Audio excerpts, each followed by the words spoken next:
Di pesta pernikahan, ibu mertua saya naik ke atas panggung dan menyatakan, menantu perempuan saya harus menandatangani surat pelepasan hak waris atas 10 unit apartemen milik keluarga kami, jika tidak, pernikahan ini batal.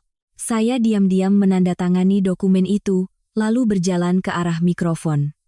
Calon suami saya mengira saya akan mengucapkan kata-kata terima kasih, tetapi sebaliknya, saya mengumumkan 3 hal.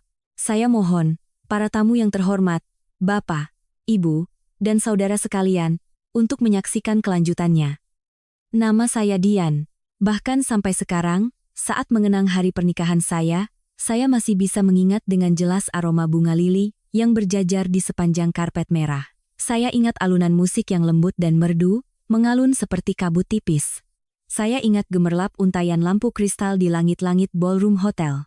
Dan yang lebih jelas lagi, saya ingat hawa dingin yang merayap di punggung saya ketika calon ibu mertua saya naik ke panggung, memegang sebuah map tebal berisi dokumen, dan tersenyum seolah-olah hendak memberikan restu yang paling indah.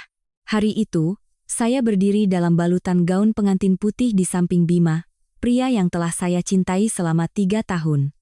3 tahun mungkin tidak terlalu lama untuk seumur hidup, tetapi cukup bagi seorang perempuan seperti saya untuk percaya bahwa saya memahami orang di samping saya, percaya bahwa selama kami tulus saling mencintai, semua kesulitan akan berlalu. Saya lahir di sebuah keluarga sederhana di Surabaya. Ayah saya, Bapak Suryo, hampir ibu saya, Ibu Lastri, memiliki sebuah toko kelontong kecil di dekat rumah kami. Saya tumbuh dengan belajar berhemat, menempuh pendidikan tinggi dengan usaha keras, dan akhirnya mendirikan perusahaan startup IT saya sendiri dengan keringat dan malam-malam tanpa tidur. Namun, selama saya menjalin hubungan dengan Bima, saya tidak pernah menggunakan uang sebagai tolok ukur perasaan manusia. Terlebih lagi, saya tidak ingin orang tua saya khawatir. Karena itu, saya hanya membiarkan keluarga calon suami saya tahu bahwa saya adalah seorang wanita dengan bisnis yang stabil dari keluarga baik-baik. Tidak lebih. Namun, keluarga Bima berbeda. Ibunya, Ibu Ratna Wijaya, adalah tipe wanita yang pandai meninggalkan kesan elegan, cerdas, dan baik hati. Ia berbicara dengan lembut, berpakaian tanpa celah, dan selalu tersenyum kepada semua orang. Setiap kali datang berkunjung, ia selalu membawa hadiah, menanyakan kabar orang tua saya tentang segala hal, dan terus-menerus berkata bahwa yang terpenting adalah cinta anak-anak, dan orang tua tidak butuh apa-apa lagi. Itulah mengapa, meskipun terkadang saya melihat sesuatu yang sulit dijelaskan di matanya, seperti tatapan menilai yang tersembunyi di balik senyum, saya mencoba meyakinkan diri bahwa itu hanyalah kepekaan saya yang berlebihan. Hingga hari pernikahan tiba. Tamu yang datang hari itu sangat banyak. Kerabat dari kedua belah pihak memenuhi hampir seluruh ruangan. Ada juga teman-teman, rekan bisnis, tetangga, dan kenalan lama orang tua saya. Ibu saya duduk di barisan depan, matanya memerah karena air mata haru. Ayah sesekali melepas dan mengelap kacamatanya. Saya tahu, itu caranya menyembunyikan rasa sesak di dadanya. Saya memandangi mereka rambut ayah yang mulai memutih, punggungnya yang sedikit membungkuk karena kerja keras bertahun-tahun dan berjanji pada diri sendiri bahwa mulai sekarang, saya harus menjalani kehidupan keluarga yang terhormat, agar tidak mempermalukan mereka yang telah membesarkan saya. Acara berjalan lancar. Pembawa acara baru saja mempersilakan kedua mempelai untuk mengangkat gelas, ketika tiba-tiba Ibu Ratna berdiri. Ia merapikan gaun malam berwarna ungu tua yang disulam benang perak, lalu perlahan, langkah demi langkah, naik ke atas panggung. Seluruh hadirin secara refleks menatapnya. Saya pikir, ia ingin memberikan beberapa kata sambutan, seperti yang biasa terjadi di banyak pernikahan. Bahkan Bima mencondongkan tubuh ke arah saya dan tersenyum, meremas tangan saya dengan lembut seolah menenangkan bahwa semuanya berjalan sempurna, tapi tidak. Ibu Ratna mengambil mikrofon dari pembawa acara, suaranya lembut dan hangat, dan tak seorang pun akan menyangka bahwa di dalamnya bisa terselip duri. Hari ini adalah hari yang membahagiakan bagi putra saya, dan menantu saya, mulainya. Saya tidak ingin berbicara tentang uang, namun demi cinta kepada anak-anak saya, demi kedamaian keluarga di masa depan dan untuk menghindari sengketa harta, ada satu hal yang perlu diperjelas sebelum upacara pernikahan ini selesai. Mendengar itu, saya merasakan seluruh tubuh saya mendingin. Ia mengangkat map berisi dokumen. Suaranya tetap tenang, tetapi setiap kata jatuh seperti batu. Keluarga kami memiliki 10 unit apartemen di Jakarta. Semua ini adalah aset yang kami kumpulkan seumur hidup. Saya bukan ibu mertua yang jahat dan sama sekali tidak merendahkan menantu saya.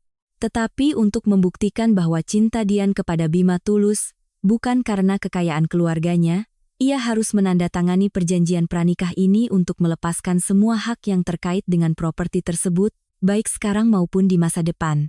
Ia menambahkan bahwa jika saya benar-benar mencintai putranya, saya tentu tidak akan keberatan. Suasana di dalam ruangan menjadi hening seketika. Saya ingat dengan jelas deru pendingin ruangan di langit-langit. Saya ingat seseorang di meja terdekat menarik napas dengan keras. Saya ingat betapa dinginnya tangan saya. Dan yang paling jelas saat saya menoleh untuk menatap Bima. Saya butuh penjelasan, setidaknya satu tatapan, setidaknya kening yang berkerut, setidaknya satu kalimat, "Mama, apa yang Mama lakukan?" Jika begitu, betapapun canggungnya situasi ini, saya masih bisa percaya bahwa pria ini layak untuk saya perjuangkan. Tapi Bima tidak melakukannya. Ia berdiri kaku, menghindari tatapan saya, rahangnya mengeras, keringat mulai membasahi pelipisnya. Lalu, setelah beberapa detik yang terasa seperti selamanya, ia mencondongkan tubuh dan berbisik, agar hanya saya yang mendengar. "Dian, tanda tangani saja. Ini hanya formalitas untuk menenangkan Mama." Mendengar itu, saya tiba-tiba sadar bahwa di hadapan saya bukan lagi pria yang pernah saya cintai. Selama 3 tahun hubungan kami, saya telah menemaninya melewati masa-masa tersulit. Ketika startupnya gagal, dan ia terlilit utang, saya diam-diam membantunya bangkit kembali. Ketika perusahaannya nyaris bangkrut, sayalah yang tidak tidur bersamanya semalaman, memeriksa ulang kontrak dan menghitung setiap rupiah. Saya tidak pernah menyombongkan hal itu atau menuntut ucapan terima kasih. Karena saat itu saya berpikir, jika kau mencintai seseorang, kau harus saling mendukung di saat-saat terlemah mereka. Dan sekarang, di hari pernikahan kami, di hadapan ratusan orang, ia membiarkan ibunya menyodorkan dokumen yang seperti vonis, dan memintaku menandatanganinya, seolah-olah harga diri saya tidak lebih dari 2 kata, hanya formalitas. Ibu Ratna, melihat saya terdiam, berbicara lebih lembut lagi, nyaris seperti meninabobokan. "Jangan banyak berpikir, Nak. Aku melakukan ini demi kebaikan kalian berdua. Dalam keluarga, semuanya harus transparan. Tanda tangani, dan mulai hari ini aku akan menganggapmu sebagai putri kandungku."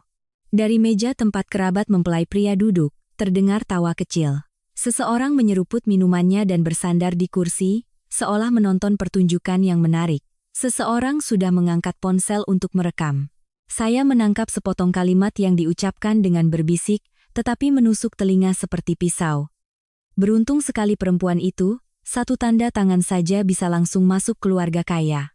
Saya menatap orang tua saya. Ibu duduk membeku, tangannya saling meremas begitu erat hingga buku-buku jarinya memutih. Urat di pelipis ayah menonjol karena tegang. Saya tahu betapa marahnya dia, tetapi dia tetap diam, karena hari ini adalah pernikahan putrinya. Karena dia takut jika dia berdiri, semuanya akan hancur di depan mata anaknya. Pada saat itulah saya merasakan ketenangan yang aneh.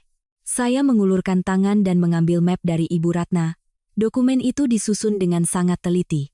Di sana bukan hanya ada klausul pelepasan hak atas 10 apartemen, tetapi juga tertulis dengan huruf kecil yang tajam seperti jarum, setelah menikah, jika ada properti yang dibeli atas nama Bima, atau dengan dukungan orang tuanya, saya juga tidak berhak menuntutnya. Jika terjadi perceraian, saya secara sukarela pergi, tanpa membawa apapun. Jika timbul kewajiban finansial dalam pernikahan, saya ikut bertanggung jawab secara tanggung renteng. Semakin jauh saya membaca, semakin dingin hati saya. Ini bukan tindakan impulsif, ini adalah jebakan yang telah disiapkan jauh-jauh hari. Dan yang paling menyakitkan bukanlah betapa kejamnya dokumen ini, melainkan di halaman terakhir sudah ada tanda tangan Bima. Tanggal tanda tangannya kemarin. Itu artinya dia tahu. Dia tahu segalanya. Dia tidak terkejut di saat-saat terakhir.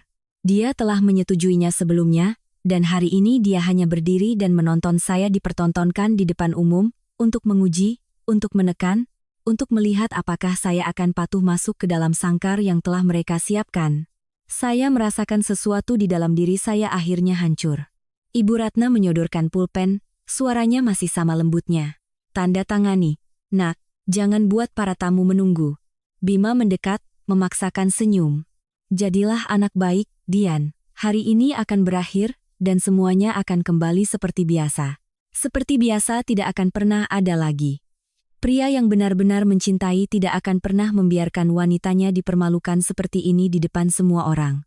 Keluarga yang tulus ingin menerima menantu tidak akan pernah mengubah pernikahan menjadi pengadilan atas kehormatannya.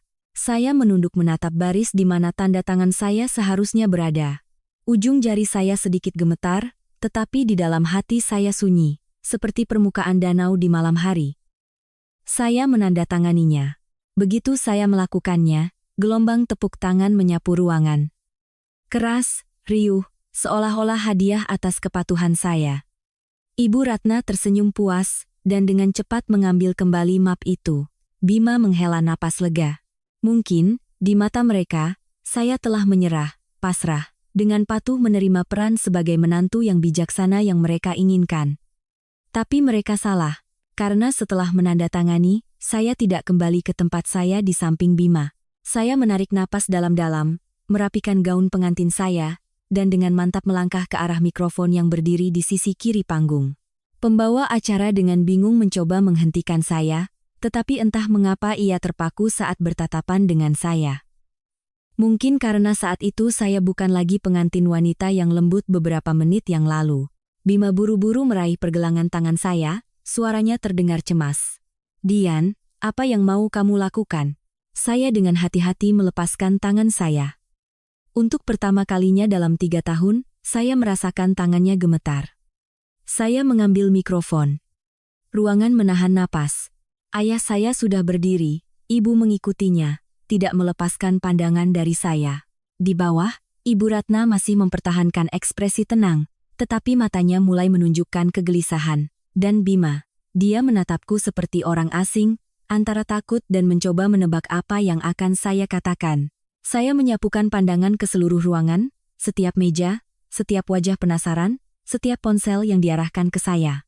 Lalu saya tersenyum-senyum yang sangat ringan dan perlahan, dengan jelas mengucapkan, terima kasih kepada calon ibu mertua saya atas pelajaran yang begitu mahal, yang diberikan tepat di hari pernikahan.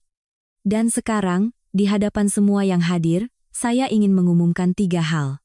Saat itu, saya melihat wajah Bima menjadi pucat pasi. Dan saya sendiri tahu, bahwa beberapa menit lagi, tidak ada seorang pun di ruangan ini yang akan menganggap saya sebagai pengantin penurut yang baru saja menandatangani surat memalukan. Saya terdiam selama beberapa detik. Begitu saya menyelesaikan kalimat itu, ruangan menjadi senyap, seolah seseorang telah menyedot seluruh udara di dalamnya. Bisikan yang terdengar sesaat lalu mereda. Yang tersisa hanyalah cahaya kuning dari lampu sorot yang menyinari panggung, dan ratusan mata yang tertuju pada saya, menunggu apa yang akan dilakukan oleh pengantin wanita yang baru saja, dengan patuh membubuhkan tanda tangannya. Saya menggenggam mikrofon lebih erat, merasakan dinginnya logam di telapak tangan. Dingin, tetapi tidak lebih dingin daripada saat saya melihat tanda tangan Bima di halaman terakhir perjanjian itu. Rasa dingin itu seolah menjalar dari mata langsung ke jantung dan akhirnya menyadarkan saya sepenuhnya.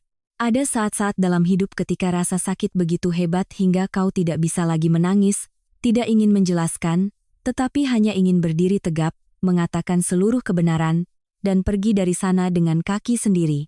Saya menatap meja utama tempat Ibu Ratna duduk. Ia masih mencoba menjaga ketenangannya, tetapi tangannya yang memegang cangkir teh membeku di tengah jalan. Bima berdiri bebekyur. Wajahnya pucat pasi. Saya tahu dia takut. Tapi bukan takut kehilangan saya. Pria yang benar-benar takut kehilangan kekasihnya tidak akan membiarkannya dipermalukan seperti ini di depan semua orang. Dia takut saya akan menceritakan apa yang dia sembunyikan. Saya mulai berbicara perlahan, agar setiap kata terdengar jelas di ruang yang membeku itu. Pertama, saya secara resmi menyatakan, mulai detik ini, pernikahan antara saya dan Bima dibatalkan. Pada detik pertama, tidak ada yang bereaksi. Mungkin tidak ada yang percaya bahwa seorang pengantin wanita dalam gaun putih berani membatalkan pernikahannya sendiri, langsung di atas panggung. Tapi sesaat kemudian, ruangan itu meledak dengan gumaman. Dari segala arah terdengar bisik-bisik, seseorang membuka mulut karena terkejut, seseorang saling pandang, seseorang buru-buru mengarahkan kamera ponsel untuk merekam lebih baik. Dan Bima melangkah maju, matanya memerah karena panik. "Dian, kamu sudah gila." Geramnya cukup keras hingga banyak yang mendengar. "Kamu sadar apa yang kamu katakan?" Saya berbalik menghadapnya. Untuk pertama kalinya dalam hidup, wajah pria yang pernah saya cintai tampak begitu asing. Mata yang sama, hidung yang sama, suara yang sama, tetapi di dalamnya tidak ada lagi sesuatu yang ingin saya pegang. "Aku sadar sepenuhnya," kataku. "Lebih sadar dari sebelumnya. Dan justru karena aku sadar, aku tidak bisa menikah dengan pria yang tahu segalanya sebelumnya, menyetujui segalanya, lalu hanya berdiri dan menontonku dipermalukan di depan semua orang." Bima terpaku.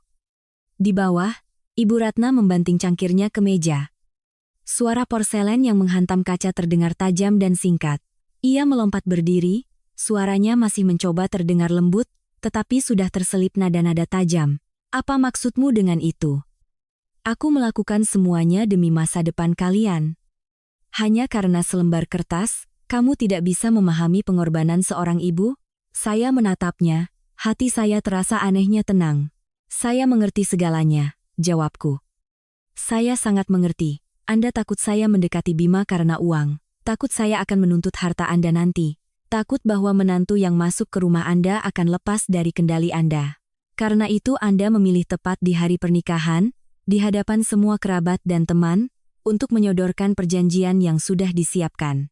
Agar jika saya tidak menandatangani, saya akan dianggap mata duitan, dan jika saya menandatangani, Anda akan membuktikan kepada semua orang betapa cerdiknya Anda." Begitu saya selesai, wajah Ibu Ratna berubah. Beberapa kerabat mempelai pria saling pandang dan berdeham, mencoba menyembunyikan kecanggungan. Tapi saya tahu belum ada yang berani ikut campur. Semua orang ingin mendengar apa yang akan saya katakan selanjutnya. Bima mengambil langkah lagi, merendahkan suaranya dan berpura-pura peduli. "Dian, kalau ada yang tidak beres, ayo kita bicarakan di rumah. Jangan buat keributan di sini, banyak orang yang melihat." Saya tertawa. Tawa ini tidak mengandung kegembiraan maupun kepahitan. Tawa ini seperti tawa seseorang yang tiba-tiba sadar, telah menaruh kepercayaannya pada orang yang salah. "Waktu kamu menandatangani surat itu kemarin, apa kamu berpikir berapa banyak orang yang akan melihatku hari ini?" Tanyaku. "Waktu kamu bilang, tanda tangani saja, ini hanya formalitas, apa kamu memikirkan orang tuaku yang duduk di antara hadirin? Atau saat itu di kepalamu hanya ada satu pikiran, bagaimana caranya menjaga kedamaian dan ketenangan di keluargamu?" Pertanyaan itu, seperti sabetan pedang, menelanjangi segalanya. Bima membuka mulut untuk mengatakan sesuatu, tetapi tidak bisa mengucapkan sepatah kata pun. Saya berbalik dan menatap orang tua saya. Ayah berdiri tegap, matanya merah, tetapi tatapannya tegas. Ibu menutup mulutnya dengan tangan, mungkin untuk menahan isak tangis. Saya tahu saya tidak punya hak lagi untuk lemah. Jika hari ini saya mundur, saya harus menjalani sisa hidup saya dengan kepala tertunduk. Saya mendekatkan mikrofon. Kedua, saya juga ingin menjelaskan di hadapan semua orang, bahwa saya tidak datang ke pernikahan ini dengan tangan kosong, seperti yang mungkin dipikirkan oleh keluarga mempelai pria. Seketika, pandangan banyak orang berubah, rasa ingin tahu di dalam ruangan meningkat pesat. Seseorang mencondongkan tubuh ke depan, seseorang mulai berbisik, "Apa maksudnya?" Sementara Ibu Ratna menyipitkan matanya, menatap saya dengan campuran kewaspadaan dan penghinaan, seolah yakin, saya hanya mencoba menyelamatkan muka dengan beberapa kalimat bombastis. Saya perlahan membuka tas tangan yang tergeletak di meja dekat panggung. Di dalamnya, selain ponsel dan barang-barang kecil, ada sebuah amplop berwarna krem yang telah saya siapkan sebelumnya. Meskipun sebelumnya bukan kata yang tepat, sebenarnya, itu adalah hadiah pernikahan yang akan saya berikan kepada Bima di akhir acara sebagai kejutan. Saya hanya tidak pernah berpikir akan mengumumkannya dalam situasi seperti ini. Saya mengeluarkan amplop itu. Ruangan menjadi begitu sunyi hingga desiran kertas pun terdengar. Awalnya, mulaku, saya berencana setelah upacara, di hadapan kedua keluarga, untuk memberikan hadiah ini kepada suami saya. Ini adalah kontribusi saya untuk kehidupan bersama kami di masa depan. Tapi sekarang, saya rasa semua orang harus tahu kebenarannya. Saya membuka amplop dan mengeluarkan beberapa lembar kertas yang dijepit rapi. Tangan saya tidak lagi gemetar. Saya membacakan setiap kata dengan jelas. Ini adalah dokumen yang mengesahkan bahwa saya adalah pemilik 20% saham di sebuah perusahaan startup IT yang saya dirikan sendiri selama 4 tahun terakhir. Perusahaan ini berbasis di Jakarta, dan pada kuartal lalu telah menandatangani kontrak kemitraan strategis. Berdasarkan valuasi terakhir, nilai paket saham ini diperkirakan mencapai 25 miliar rupiah. Jika pengumuman pembatalan pernikahan membuat ruangan terkejut, maka kata-kata ini seperti batu besar yang dilemparkan ke air yang sudah beriak. Saya mendengar dengan jelas seruan. Wow! Dari banyak meja, seseorang nyaris menjatuhkan ponselnya. Seseorang mengalihkan pandangan ke keluarga mempelai pria. Seseorang menatap saya dengan mata terbelalak, seolah baru sekarang menyadari siapa sebenarnya wanita di atas panggung itu. Ibu Ratna sedikit terhuyung, tetapi berhasil berdiri tegak. Wajahnya pucat, lalu memerah. Dan Bima membeku seperti patung. Bibirnya bergerak beberapa kali, tatapannya menjadi kosong. Saya menatap lurus ke arahnya. Tahukah kamu, Bima? Hadiah yang akan kuberikan padamu hari ini bukan sekadar uang. Ini adalah kepercayaanku, niatku untuk membangun keluarga yang terhormat bersamamu. Aku pikir pria yang kupilih sebagai suami layak mendapatkan yang terbaik dariku. Tapi sekarang tidak lagi. Bisikan di bawah mulai berubah arah. Awalnya kalimat-kalimat ragu, sekarang terdengar lebih keras, lebih berat. Seseorang berkata bahwa keluarga mempelai pria terlalu perhitungan dan salah perhitungan. Seseorang berkata mereka pikir 10 apartemen itu banyak, ternyata kekayaan mempelai wanita jauh lebih besar. Seseorang dengan desahan berkata bahwa wanita pendiam tidak boleh diremehkan. Saya tidak bisa melihat setiap wajah, tetapi saya tahu bahwa opini publik telah berpihak pada saya. Pada saat itu, Ibu Ratna tidak tahan lagi. Ia nyaris berteriak, dengan kertas-kertas seperti itu, siapapun bisa bicara apa saja. Siapa tahu itu benar atau tidak? Saya mengangguk, seolah sudah menunggunya. Benar, kataku, keraguan Anda bisa dimaklumi. Karena itu, sebelum datang ke sini, saya meminta pengacara perusahaan saya untuk hadir di sini hari ini, untuk berjaga-jaga jika perlu memeriksa dokumen asli.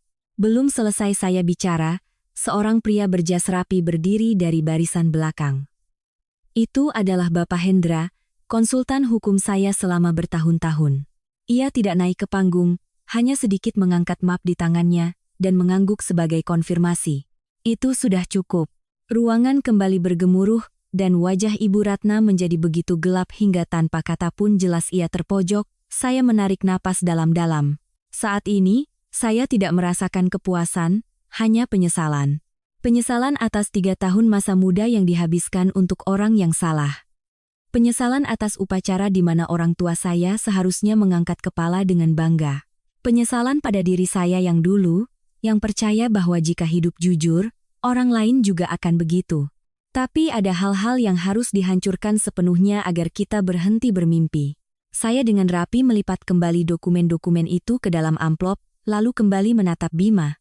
Ia masih berdiri di sana, tangannya terkulai, tatapannya berubah dari panik menjadi memohon. Dian, bisiknya. Aku mohon, ayo kita selesaikan baik-baik, jangan lakukan ini, aku salah. Suara ini, jika terdengar sebulan yang lalu, mungkin bisa meluluhkan hati saya. Tapi hari ini, suara itu hanya menimbulkan kelelahan. Karena pria yang benar-benar menyadari kesalahannya tidak menunggu sampai situasi berbalik untuk meminta maaf. Penyesalan yang datang setelah keuntungan sirna bukan lagi penyesalan, melainkan hanya penyesalan atas apa yang hilang. Saya menyapukan pandangan ke seluruh ruangan, merasakan detak jantung saya kembali normal. Saya tahu bahwa hal terpenting belum saya katakan. Dan begitu saya mengatakannya, semua yang coba disembunyikan oleh Bima dan ibunya akan terungkap di hadapan semua orang dalam wujud aslinya. Saya menggenggam mikrofon lebih erat. Suara saya menjadi lebih pelan, tetapi lebih tajam. Dan hal ketiga yang paling penting. Dan saya rasa yang harus mendengarnya bukan hanya Bima, tetapi juga semua kerabat dari pihak mempelai pria yang hadir di sini. Mendengar kata-kata itu, Bima melesat maju, wajahnya seputih kain, dan dari tenggorokannya keluar teriakan ketakutan. "Dian, jangan." Tapi saya sudah melihat kengerian yang sesungguhnya di matanya dan sadar bahwa dia akhirnya mengerti apa yang akan terjadi. Belum sempat Bima mengucapkan dua kata jangan, semuanya sudah terlambat. Ada kebenaran yang, ketika didesak ke tepi jurang, tidak punya jalan lain selain keluar ke terang. Dan saya, setelah semua yang terjadi, tidak punya alasan untuk menjaga sisa-sisa martabat seorang pria yang tidak sedetik pun memikirkan martabat saya. Saya menatap lurus ke arahnya, dan dalam tatapan itu tidak ada lagi gadis yang pernah begitu mencintainya. Yang tersisa hanyalah ketenangan yang dingin. "Apa yang kamu takutkan?" tanyaku. Suara saya tidak keras, tetapi menggema di seluruh ruangan. "Takut aku akan menceritakan apa yang kamu sembunyikan dariku selama ini? Atau takut semua orang akan tahu siapa dirimu sebenarnya?" Bima terpaku, tinjunya mengepal dan mengendur bergantian. Saya tahu dia sedang mencari cara untuk memperbaiki situasi, tetapi kali ini dia tidak punya ruang untuk bermanuver. Saya berbalik ke arah Ibu Ratna. Wajahnya tidak bisa lagi tenang. Tatapannya tajam seperti pisau, tetapi di baliknya jelas terlihat kegelisahan. Mungkin dia sudah menebak apa yang akan saya bicarakan, tetapi masih berharap saya hanya menggertak. Saya menarik napas dalam-dalam dan dengan jelas mengucapkan. Hal ketiga yang ingin saya sampaikan, saya tahu bahwa Bima memiliki wanita lain. Ruangan itu seolah disiram air es. Dari berbagai arah terdengar seruan tertahan. "Ya Tuhan!" Seseorang menutup mulutnya dengan tangan. Seseorang menatap Bima, tidak percaya dengan apa yang mereka dengar. Dan Ibu Ratna mundur setengah langkah, berpegangan pada sandaran kursi. Bima menjadi pucat. Kamu bicara omong kosong." Ia mencoba tersenyum, tetapi suaranya pecah. "Kamu hanya marah, makanya bicara sembarangan." "Tolong semuanya, jangan salah paham. Saya tidak memotongnya. Saya membiarkannya bicara, agar kebingungannya sendiri menjadi jelas bagi semua orang." Lalu saya perlahan menggelengkan kepala. "Aku tidak bicara omong kosong," kataku. "Aku punya bukti." Saya meletakkan mikrofon sejenak, mengeluarkan ponsel dari tas tangan saya. Tangan saya mantap. Layar menyala, memantulkan cahaya lampu kristal. "Sebulan yang lalu," lanjutku, "aku mulai menyadari kamu berubah. Kamu mulai pulang lebih malam, ponselmu selalu dalam mode senyap. Terkadang, saat berbicara denganku, kamu diam-diam pergi ke balkon untuk menjawab telepon. Aku pikir, mungkin kamu punya masalah di pekerjaan. Aku tidak ingin mencurigai orang yang kucintai." Saya mengangkat mata menatap Bima. "Tapi suatu hari, kamu lupa mengunci layarmu." Bima mundur selangkah lagi. Saya melihat butiran keringat mengalir di dahinya. "Aku bukan tipe orang yang suka mengorek-ngorek barang orang lain," kataku perlahan. Tapi hari itu di layar muncul sebuah pesan. Hanya satu baris. "Aku kangen kamu malam ini." Gelombang bisikan kembali menyapu ruangan. "Wah, gila," bisik sebagian orang. Yang lain menggelengkan kepala. Saya tidak memedulikan mereka, saya hanya menatap Bima. Aku berkali-kali bertanya pada diri sendiri, lanjutku. Mungkin ini salah paham? Mungkin rekan bisnis, teman, atau seseorang salah nomor? Tapi kemudian aku melihat pesan-pesan lain, panggilan telepon, saat-saat kamu berbohong padaku bilang akan bertemu klien, padahal sebenarnya kamu bersamanya. Bima ingin melangkah, tetapi kakinya seolah terpaku di lantai. "Dian." Dia membuka mulut, tetapi tidak bisa mengatakan apa-apa. Saya memberi isyarat agar dia diam. "Aku tidak mengatakan apa-apa," lanjutku. "Aku ingin memberimu kesempatan. Aku pikir, jika kamu benar-benar mencintaiku, kamu akan berhenti sendiri. Aku menunggu seminggu, 2 minggu, sebulan, tapi kamu tidak berhenti." Suara saya tidak keras, tetapi setiap kata jatuh dengan berat. "Sebaliknya, kamu melangkah lebih jauh." Saya menyalakan ponsel, mendekatkannya ke mikrofon agar suaranya lebih keras, dan menekan tombol putar pada rekaman audio. Suara Bima menggema di seluruh ruangan dengan sangat jelas sehingga mustahil untuk disangkal. "Kita selesaikan dulu resepsinya, nanti kita bicarakan lagi." "Tenang saja, Sinta. Hubungan kami ini hanya untuk formalitas. Keluargaku butuh perempuan seperti dia untuk ketenangan. Tapi kamu tidak akan pernah kutinggalkan." Ruangan membeku. Saya mematikan rekaman. Tidak ada yang berkata apa-apa lagi.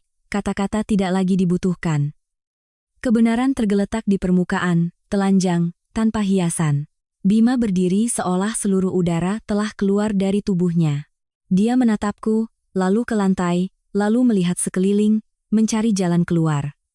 Tapi yang dia lihat hanyalah tatapan ratusan orang, penuh kekecewaan, penghinaan, dan bahkan kemarahan. Ibu Ratna tidak tahan. Dia berlari ke arah panggung, suaranya bergetar, tetapi dia masih mencoba berbicara dengan tajam. Dari mana kamu dapatkan itu? Siapa tahu kamu merekayasa semuanya. Jangan berani memfitnah anakku. Saya berbalik menghadapnya. Saya tidak perlu memfitnah, kataku. Karena kebenaran berbicara untuk dirinya sendiri. Saya menyodorkan ponsel saya kepadanya, membuka daftar pesan, panggilan, dan foto. Tidak perlu membaca semuanya, cukup dengan melihat nama-nama dan beberapa baris, siapapun akan mengerti masalahnya. Ibu Ratna melirik sekilas dan berpaling, wajahnya menjadi seputih kapur. Dan saat itu, Bima jatuh berlutut. Tindakan ini kembali membuat ruangan terkejut. Dian, aku mohon, suaranya pecah. Aku salah, aku benar-benar salah. Itu hanya kekhilafan sesaat, aku tidak berpikir semuanya akan jadi seperti ini. Maafkan aku, ayo kita mulai dari awal, ya? Saya menatap pria yang berlutut di hadapan saya. Dulu saya pernah berpikir, jika dia sampai merendahkan diri seperti ini demi saya tidak akan pernah meninggalkannya. Tapi sekarang, ketika itu benar-benar terjadi, saya tidak merasakan apa-apa. Tidak ada sakit, tidak ada benci, hanya kehampaan. Aku tidak butuh kamu berlutut, kataku pelan. Aku butuh kamu jujur dari awal. Tapi kamu tidak bisa. Bima menundukkan kepalanya, bahunya terkulai.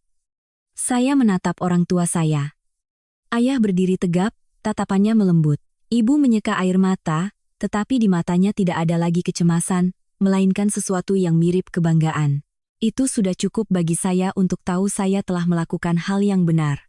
Saya mengambil mikrofon untuk terakhir kalinya. Hari ini, kataku, saya kehilangan sebuah pernikahan, tetapi saya mempertahankan harga diri saya. Saya tidak butuh 10 apartemen milik siapapun. Dan terlebih lagi, saya tidak butuh suami yang tidak jujur. Saya menyapukan pandangan ke seluruh ruangan, suara saya melambat. Dan bagi mereka yang berpikir bahwa seorang wanita harus bersabar demi mempertahankan keluarga, saya ingin mengatakan satu hal. Kesabaran bukan berarti dengan rendah hati menerima perlakuan buruk. Cinta tanpa rasa hormat adalah cangkang kosong. Tidak ada yang bertepuk tangan, tetapi keheningan saat itu lebih keras daripada tepuk tangan meriah manapun. Saya meletakkan mikrofon dan berbalik untuk turun dari panggung. Ekor gaun pengantin saya menyapu lantai. Dengan setiap langkah, saya merasa semakin ringan, seolah beban terberat telah tertinggal di belakang. Ketika saya melewati barisan depan, ayah mendekat dan meletakkan tangannya di bahu saya. Ayo pulang, nak, katanya dengan suara berat dan mantap. Saya mengangguk. Ibu memegang tangan saya dan meremasnya dengan lembut. Tidak perlu kata-kata lagi. Di belakang, saya mendengar keributan yang semakin menjadi, teriakan, tuduhan, perdebatan, tetapi semua itu tidak ada hubungannya lagi dengan saya. Karena saya tahu, mulai saat ini, hidup saya akan menempuh jalan yang berbeda. Jalan yang saya pilih sendiri. Saya keluar dari ballroom tanpa menoleh ke belakang.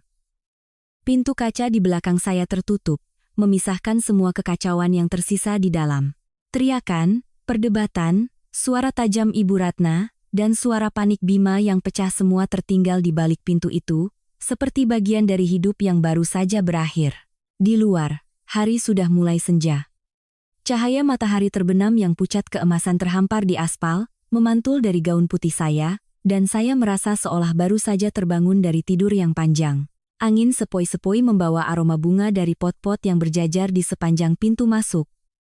Semuanya masih seindah beberapa jam yang lalu saat saya masuk ke sini, hanya orang-orangnya yang telah berubah. Ibu masih menggenggam erat tangan saya. Telapak tangannya kecil dan kurus, tetapi saat itu terasa lebih hangat dan lebih dapat diandalkan dari apapun di dunia. Saya tahu betapa besar usahanya untuk tidak menangis terseduh-seduh saat saya berbicara di panggung.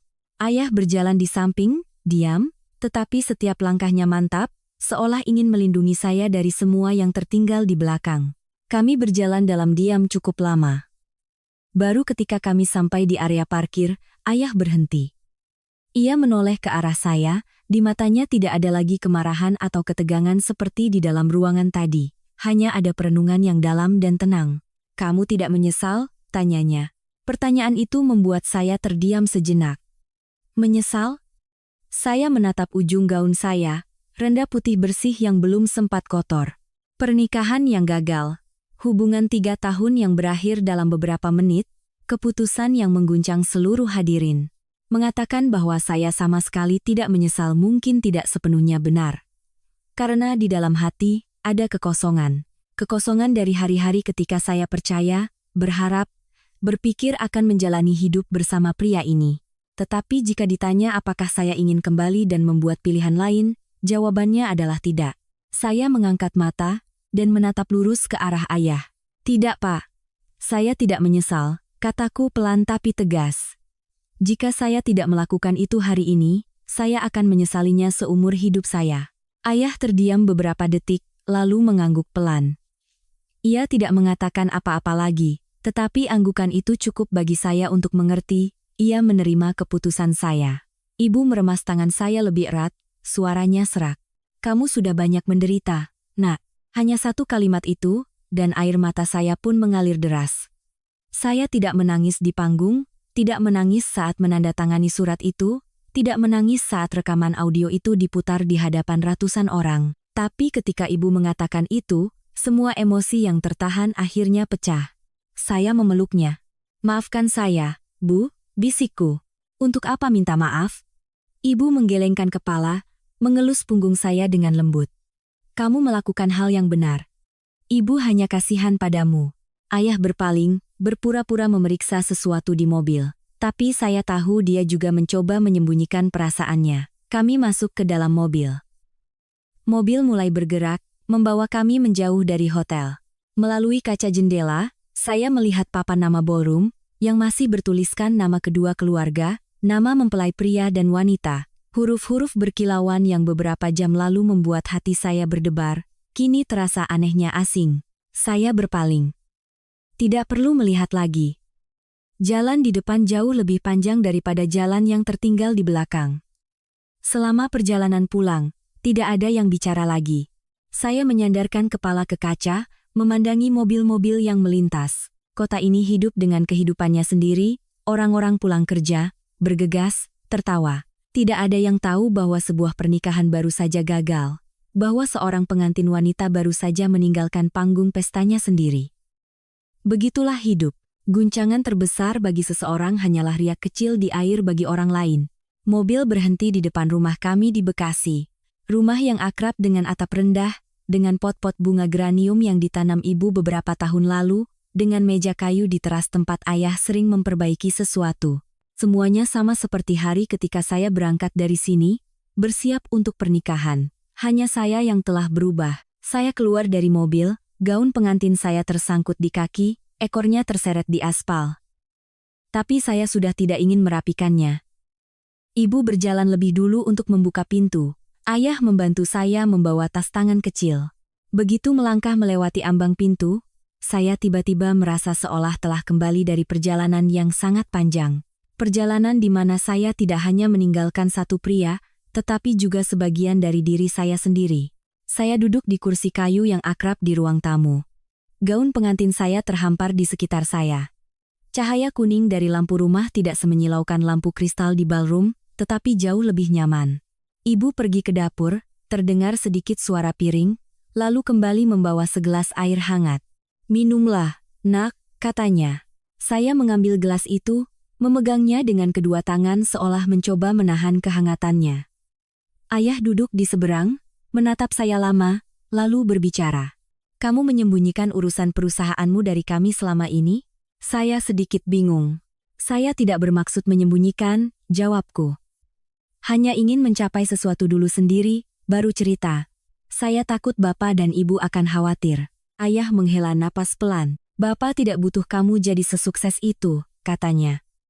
"Bapak hanya ingin kamu hidup dengan jujur." agar kamu tidak malu pada dirimu sendiri. Saya menunduk.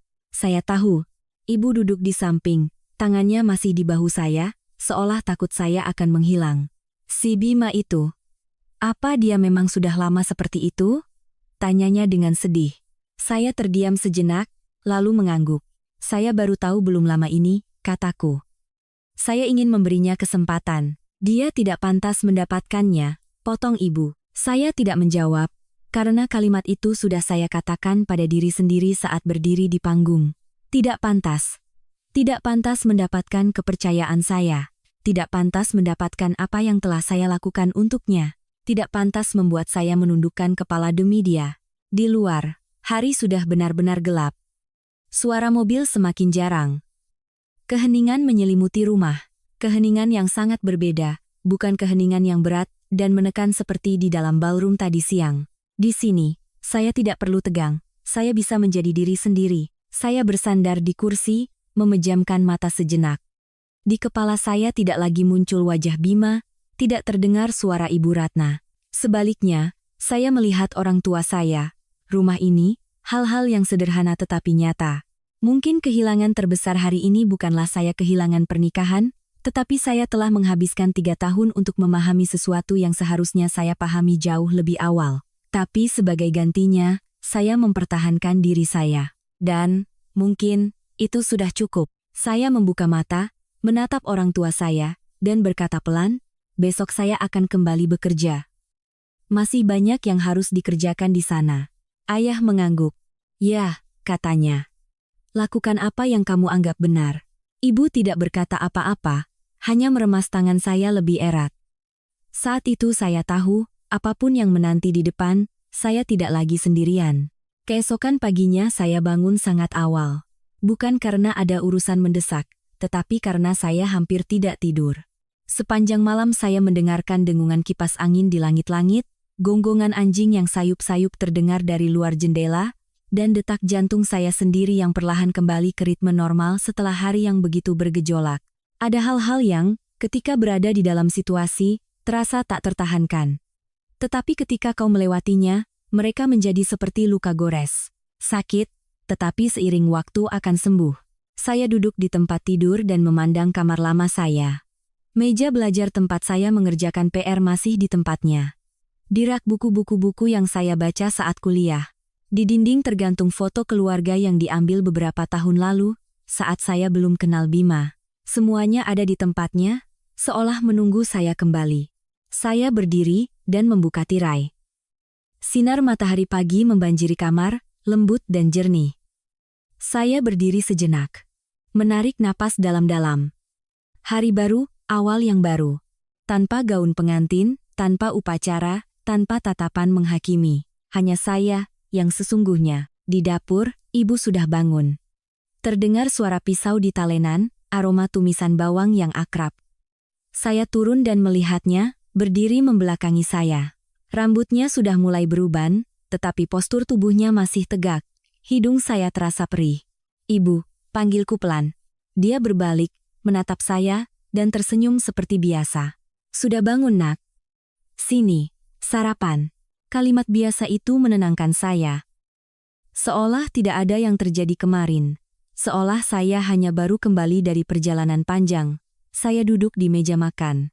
Ibu meletakkan di hadapan saya sepiring mie goreng panas dengan telur, sayuran, dan irisan daging tipis. Sederhana, tetapi inilah yang tidak sempat saya makan dengan benar selama hari-hari persiapan pernikahan. Makan, nak, kata ibu. Kemarin kamu hampir tidak makan apa-apa. Saya mengambil garpu, menyuapkan sepotong, dan tiba-tiba merasakan ada gumpalan di tenggorokan. Enak? Tanya ibu. Saya mengangguk. Enak. Ibu tidak bertanya apa-apa lagi. Dia mengerti ada hal-hal yang tidak perlu dibicarakan segera. Cukup dengan berada di samping. Setelah sarapan, saya berganti pakaian sederhana. Tidak ada lagi gaun pengantin, tidak ada riasan rumit. Hanya kemeja putih, celana panjang gelap, rambut dikuncir kuda. Saat bercermin, saya melihat sosok yang akrab. Bukan pengantin wanita kemarin, tetapi Dian yang dulu. Saya mengambil tas, bersiap untuk pergi. Bu, saya ke kantor sebentar. Ibu menatap saya dengan cemas. Mungkin istirahat dulu sehari, baru pergi. Tidak apa-apa, saya menggelengkan kepala. Saya baik-baik saja. Kalau diam di rumah, nanti malah kepikiran macam-macam. Dia terdiam sejenak, lalu mengangguk. Baiklah, hati-hati. Dari kamar, ayah keluar. Mendengar percakapan kami, dia berkata, mau diantar? Tidak usah, Pak. Saya bisa sendiri. Dia menatap saya dan hanya berkata, kalau ada apa-apa, telepon. Baik. Saya keluar dari rumah. Udara pagi terasa segar, tidak sepanas kemarin. Saya menarik napas dalam-dalam dan berjalan ke jalan raya. Ketika saya masuk ke kantor, saya langsung menyadari tatapan rekan-rekan kerja yang tertuju pada saya. Tidak ada yang berkata apa-apa, tapi saya tahu mereka sudah tahu. Di zaman sekarang, hal-hal seperti ini menyebar dengan cepat. Mungkin videonya sudah viral bahkan sebelum saya tiba di rumah. Rina, kepala personalia, mendekat lebih dulu. Dian, kamu tidak apa-apa? Tanyanya pelan. Saya tersenyum. Aku baik-baik saja, Rin. Dia menatap saya, seolah ingin mengatakan sesuatu, tetapi kemudian hanya mengangguk. Kalau butuh apa-apa, bilang saja. Terima kasih. Saya masuk ke ruangan saya. Pintu tertutup, memisahkan saya dari pandangan di luar. Saya meletakkan tas di meja, duduk di kursi. Di layar komputer masih ada file-file yang belum selesai. Di kalender jadwal pertemuan, proyek yang belum tuntas. Hidup tidak berhenti karena pernikahan yang gagal, dan saya tidak punya alasan untuk berhenti. Saya menyalakan komputer, mulai memeriksa email, laporan, angka-angka. Semua ini mengembalikan saya ke rutinitas yang biasa. Terkadang saya terdiam beberapa detik, teringat apa yang terjadi, tetapi kemudian melanjutkan pekerjaan. Menjelang makan siang, telepon berdering. Di layar muncul nama Bima. Saya menatap layar, lalu menolak panggilan itu. Tak lama kemudian, sebuah pesan masuk, Dian, aku tahu kamu tidak akan menjawab. Aku hanya ingin bilang aku sangat menyesal. Aku salah, tolong beri aku kesempatan. Saya membacanya dan tidak menjawab. Pesan lain masuk. Aku sudah bicara dengan Mama, dia juga sadar dia salah. Kami ingin bertemu denganmu, membicarakan semuanya. Saya meletakkan ponsel. Hati saya tidak bergetar. Dulu, mungkin pesan seperti itu sudah cukup membuat saya luluh. Tapi sekarang semuanya berbeda, bukan karena saya menjadi kejam, tetapi karena saya melihat dengan jelas inti masalahnya. Ada kesalahan yang bisa diperbaiki, tetapi ada hal-hal yang, setelah pecah, tidak bisa direkatkan seperti semula. Saya terus bekerja. Sore harinya, telepon berdering lagi. Kali ini nomor tak dikenal. Saya ragu sejenak, lalu menjawab. Halo. Di seberang sana hening beberapa detik, lalu terdengar suara yang akrab. Dian, ini saya, Ibu Ratna. Saya terpaku. Suara ibunya. Saya tidak menyangka dia akan menelepon. Saya dengarkan, jawabku tenang. Di seberang sana, terdengar helaan napas. Apa yang terjadi kemarin? Saya terlalu kasar. Saya bicara yang tidak-tidak. Maafkan saya. Saya diam. Saya juga tidak berpikir semuanya akan jadi seperti ini, lanjutnya. Bima sangat menderita, dia tidak tidur semalaman. Dia benar-benar mencintaimu. Saya tersenyum sinis dalam hati, tetapi tidak terdengar di luar. Mencintai? Tanyaku. Jika dia mencintai, dia tidak akan meninggalkan saya sendirian di panggung kemarin. Di seberang sana hening. Saya menelepon bukan untuk menyalahkan, katanya setelah jeda. Saya hanya ingin, jika masih memungkinkan, kalian berdua berpikir sekali lagi. Saya menatap keluar jendela. Matahari sore mulai terbenam. Saya rasa itu tidak perlu lagi, Bu Ratna, kataku. Beberapa hal sudah terlanjur terlalu jauh. Kamu tidak marah padaku? Saya tidak marah, jawabku lembut. Setiap orang punya cara pandangnya sendiri, tapi saya juga punya cara hidup saya sendiri.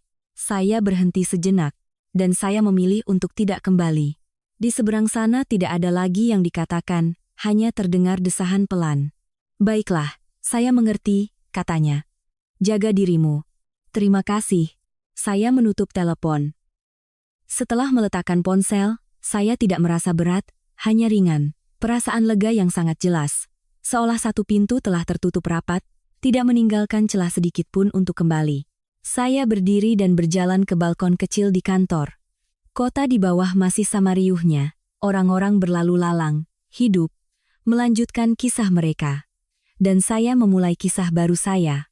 Tanpa Bima, tanpa keluarganya. Hanya saya dan apa yang saya pilih. Saya bersandar di pagar, menatap ke kejauhan, dan berkata pelan pada diri sendiri, kisah ini benar-benar sudah berakhir.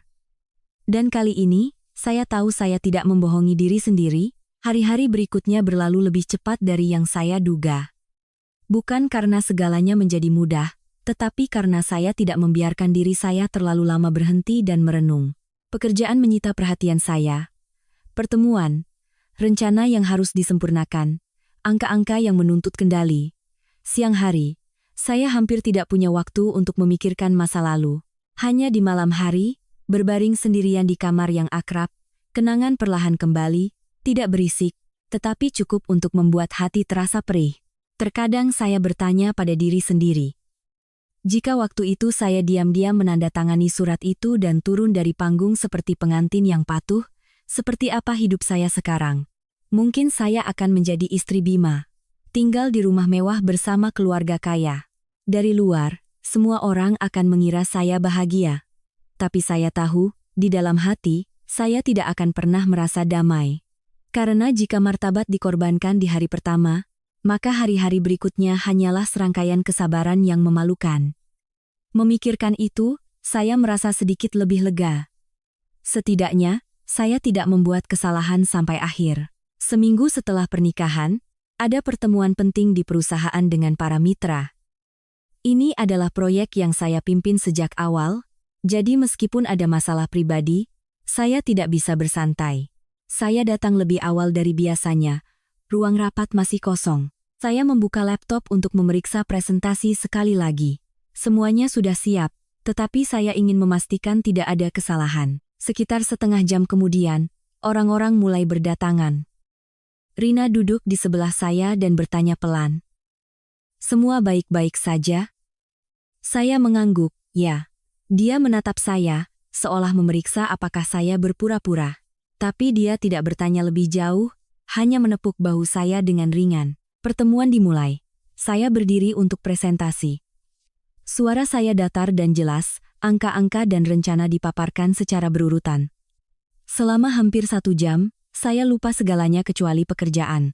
Tidak ada Dian dari pernikahan, tidak ada tatapan tajam, tidak ada kata-kata menghakimi. Yang ada hanyalah Dian sang profesional, yang bertanggung jawab atas apa yang telah ia bangun. Ketika saya selesai, para mitra mengangguk puas. Salah satu dari mereka berkata, "Ibu Dian, Anda bekerja dengan sangat teliti, kami percaya pada proyek ini." Saya membungkuk sebagai tanda terima kasih. Saat itu, saya merasa telah mendapatkan kembali sebagian dari diri saya. Bukan pengantin wanita yang terhina, tetapi seorang wanita yang bisa berdiri kokoh di atas kakinya sendiri berkat kemampuannya. Pertemuan berakhir dengan nada positif. Orang-orang mulai bubar.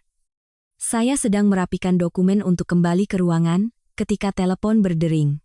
Kali ini bukan nomor tak dikenal, melainkan nama yang tidak saya duga. Sinta, gadis dari pesan-pesan itu. Saya menatap layar, lalu menjawab, "Halo." Di seberang sana hening, lalu terdengar suara gadis yang pelan tapi jelas. "Ini Ibu Dian?" "Ya, saya sendiri," jawabku. "Saya Sinta." Saya tidak terkejut. Mungkin, setelah semua yang terjadi, panggilannya hanyalah masalah waktu. "Saya ingin bertemu dengan Anda," lanjutnya.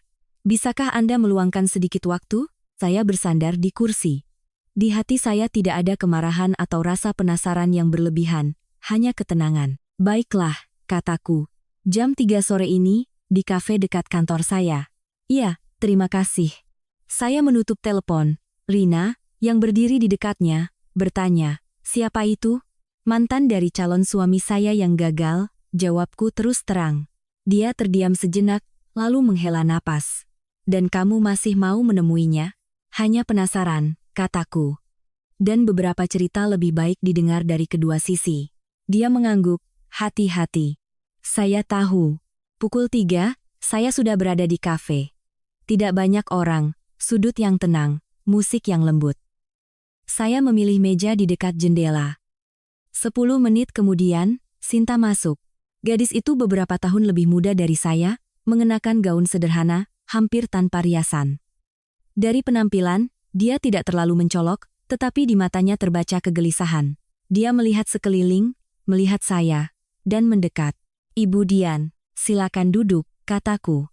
Dia duduk, meletakkan tangannya di atas meja dan mengatupkan jari-jarinya. Setelah jeda singkat, dia yang pertama berbicara. "Maafkan saya."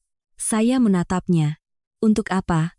"Untuk saya dan Bima," katanya, suaranya sedikit bergetar. "Saya tidak tahu, semuanya akan jadi seperti ini." Saya tidak terburu-buru menjawab, hanya menatapnya, memberinya kesempatan untuk bicara. "Awalnya saya tidak tahu dia punya pacar," katanya. "Dia bilang hubungan kalian hanya untuk formalitas." Saya percaya. Saya tersenyum sinis. Kalimat yang akrab. Dia menunduk. Dan ketika saya tahu, sudah terlambat. "Saya pikir dia akan memilih saya. Dan Anda melanjutkannya," kataku. Dia terdiam. Itulah jawabannya. Saya tidak menyalahkannya. Karena pelaku utamanya bukan dia, melainkan pria yang berdiri di antara dua wanita, mengatakan hal yang sama kepada mereka, menjanjikan hal yang sama. "Kenapa Anda ingin bertemu saya?" tanyaku. Sinta mengangkat matanya yang memerah. "Dia datang menemui saya kemarin," katanya. "Dia bilang ingin kembali." Saya tidak terkejut. "Lalu?" "Saya menolaknya," katanya. Kali ini saya sedikit terkejut. "Kenapa?" Dia tersenyum pahit. "Karena saya sadar, jika dia bisa melakukan itu pada Anda, suatu hari nanti dia juga akan melakukannya pada saya." Saya menatapnya. Di matanya ada pencerahan yang terlambat, sama seperti saya, hanya dari sisi yang berbeda. "Saya tidak mau jadi pengganti," lanjutnya. "Dan tidak mau hidup dalam hubungan di mana saya harus terus-menerus ragu." Saya mengangguk. "Berarti Anda sudah mengerti." Dia menatap saya, suaranya menjadi lebih pelan. "Anda membenci saya?" Saya menggelengkan kepala. "Tidak." Dia menatap heran. "Karena yang bersalah pada saya bukan kamu," kataku. "Kamu hanya kebetulan berada dalam sebuah cerita yang sudah bermasalah." Dia terdiam, lalu berkata, "Saya benar-benar minta maaf." "Saya terima," jawabku. "Bukan karena saya butuh permintaan maafnya, tetapi karena saya tahu, berbicara adalah salah satu cara untuk melepaskan beban." Kami tidak banyak bicara lagi. Beberapa saat kemudian, Sinta berdiri. "Saya tidak akan mengganggu Anda lagi," katanya. "Semoga Anda bertemu dengan orang yang baik." Saya tidak menjawab, hanya melihatnya keluar dari kafe. Hubungan yang salah berakhir sebagaimana mestinya, tanpa keributan, tanpa drama. Hanya dua wanita, masing-masing memetik pelajarannya sendiri. Saya duduk sedikit lebih lama. Kopi di hadapan saya sudah dingin. Saya menyesapnya, rasa pahit menyebar di lidah, tetapi tidak menyenangkan, melainkan jelas, seperti semua hal dalam hidup saya sekarang. Saya berdiri, membayar, dan keluar ke jalan. Hari sudah mulai senja, angin sepoi-sepoi bertiup. Saya berjalan perlahan, di hati saya tidak ada lagi beban seperti dulu. Yang tersisa hanyalah perasaan aneh ringan dan kosong, tetapi kekosongan yang siap untuk awal yang baru. Setelah pertemuan dengan Sinta, hidup saya perlahan memasuki jalur yang stabil. Bukan berarti saya melupakan segalanya, hanya saja saya tidak lagi membiarkan masa lalu mengendalikan saya. Kenangan tentang Bima, tentang hari pernikahan itu, terkadang muncul, tetapi tidak lagi setajam dulu. Mereka seperti bekas luka ada, tetapi tidak lagi sakit. Saya menyibukkan diri dengan pekerjaan. Bukan untuk melarikan diri, tetapi karena saya sadar. Ketika kau berdiri kokoh di atas kakimu sendiri berkat kemampuanmu, hal-hal lain terasa sepele. Kontrak baru, pertemuan, rencana ekspansi semua itu menyita waktu saya, tetapi juga memberikan perasaan bergerak maju. Suatu sore, saat saya sedang memeriksa laporan kuartalan, pintu ruangan saya diketuk. Rina masuk. "Dian, kamu tidak sibuk? Ada yang datang." Saya mengangkat kepala. "Siapa?" Rina sedikit ragu. "Ayah Bima." Saya terdiam sejenak. Dari semua orang yang terkait dengan cerita ini, saya paling jarang memikirkannya. Bapak Hartono Wijaya, ayah Bima. Berbeda dengan Ibu Ratna, Dia tidak banyak bicara. Selama saya mengenal Bima, dia hampir tidak pernah ikut campur dalam hubungan kami dan tidak menunjukkan sikap yang jelas. Dia selalu bersikap sopan, tetapi menjaga jarak. "Di mana dia?" tanyaku. "Di ruang tamu." Saya terdiam beberapa detik. "Baiklah, saya akan keluar." Saya berdiri, merapikan blus, dan keluar. Ruang tamu di perusahaan kami tidak besar, tetapi tenang. Ketika saya masuk, Bapak Hartono sedang duduk di sofa, tangannya di atas lutut, punggungnya sedikit membungkuk. Dia mengenakan kemeja sederhana dan tampak lebih lelah daripada saat pertemuan terakhir kami. Melihat saya, dia berdiri. "Dian." "Selamat sore, Pak Hartono," jawabku. Kami duduk berhadapan. Setelah jeda singkat, dia yang pertama berbicara. "Maafkan saya. Saya sedikit terkejut, bukan karena permintaan maafnya, tetapi karena cara dia mengatakannya. Tanpa basa-basi, tanpa penjelasan, tanpa pembenaran, hanya satu kalimat. "Kenapa Bapak minta maaf?" tanyaku. Dia menghela napas. "Karena saya ayah Bima," katanya. "Dan karena saya tidak menjalankan tugas saya sebagai seorang ayah." Saya diam. "Selama ini," lanjutnya, "saya pikir cukup dengan mencukupi kebutuhan keluarga agar anak-anak tidak kekurangan apapun, dan urusan mendidik saya serahkan sepenuhnya pada ibu mereka." Dia berhenti sejenak, tatapannya menjadi berat. "Tapi saya salah." Saya menatapnya. Dalam suaranya tidak ada kepalsuan, hanya kelelahan dan penyesalan. "Saya tahu semua yang terjadi hari itu," katanya. "Bukan hanya saat itu terjadi, tapi sebelumnya." Saya sedikit mengerutkan kening. "Bapak tahu?" Dia mengangguk. "Saya tahu istri saya menyiapkan perjanjian itu," katanya. "Dan saya tahu Bima menandatanganinya." "Lalu kenapa Bapak tidak menghentikan mereka?" tanyaku. Dia terdiam beberapa detik. "Karena saya pikir itu urusan keluarga," katanya. "Saya pikir semuanya akan baik-baik saja. Saya tidak mau memperbesar masalah." Saya tersenyum sinis. "Masalah sebesar itu Bapak anggap sepele?" Dia menunduk. "Ya, saya salah." Suasana menjadi tegang. "Untuk apa Bapak datang?" tanyaku. Dia mengangkat kepala. "Saya datang bukan untuk memintamu kembali pada Bima," katanya. "Saya tahu itu tidak mungkin." Saya mengangguk. "Saya datang hanya untuk mengatakan satu hal," lanjutnya. "Kamu melakukan hal yang benar." Saya sedikit terpaku. "Saya tahu karena tindakanmu, keluarga kami kehilangan muka," katanya. "Tetapi jika di posisimu adalah putri saya ingin dia melakukan hal yang sama." Kata-kata itu membuat saya terdiam. "Kamu tidak salah," tambahnya. "Yang salah adalah keluarga kami." Saya menatapnya, tidak tahu harus berkata apa. Karena saya tidak pernah berpikir akan mendengar hal seperti itu dari salah satu anggota keluarga mereka. "Bima sekarang sangat terpuruk," lanjutnya. "Bisnisnya juga menurun, rekan-rekan mulai ragu, teman-teman menghindar. Dia sudah beberapa hari hampir tidak keluar rumah." Saya tidak bereaksi. Bukan karena saya tidak peduli, tetapi karena saya tahu, itu adalah konsekuensi dari perbuatannya sendiri. Tidak ada yang salah, selain dirinya sendiri. "Saya tidak membela dia," kata Bapak Hartono. "Tapi saya ingin kamu tahu, bahwa dia juga menanggung akibatnya." Saya mengangguk. "Saya mengerti." Dia menatap saya dan berkata, "Saya hanya berharap, karena kejadian ini, kamu tidak kehilangan kepercayaan pada orang lain." Kalimat itu membuat saya berpikir, karena itulah yang saya pikirkan, tetapi takut untuk mengakuinya pada diri sendiri. "Saat ini saya tidak memikirkannya," kataku. "Saya hanya ingin menata hidup saya dulu." Dia mengangguk. "Dan itu benar." Kami terdiam lagi sejenak, lalu dia berdiri. "Saya tidak akan menahanmu lebih lama lagi," katanya. "Terima kasih sudah mau bertemu." "Sama-sama." Dia berbalik dan berjalan ke pintu keluar. Tepat di pintu, dia berhenti dan menatap saya sekali lagi. "Dian," katanya, "kamu pantas mendapatkan yang lebih baik." Saya tidak menjawab, hanya mengangguk pelan.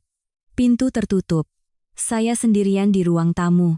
Pertemuan ini tidak mengubah keputusan saya, tetapi membuat saya mengerti satu hal. Tidak semua orang di keluarga itu sama. Ada yang salah, ada yang diam, ada yang sadar. Tapi bagaimanapun, semuanya sudah berlalu. Saya berdiri dan kembali ke ruangan saya. Pekerjaan menunggu, hidup terus berjalan, dan saya juga.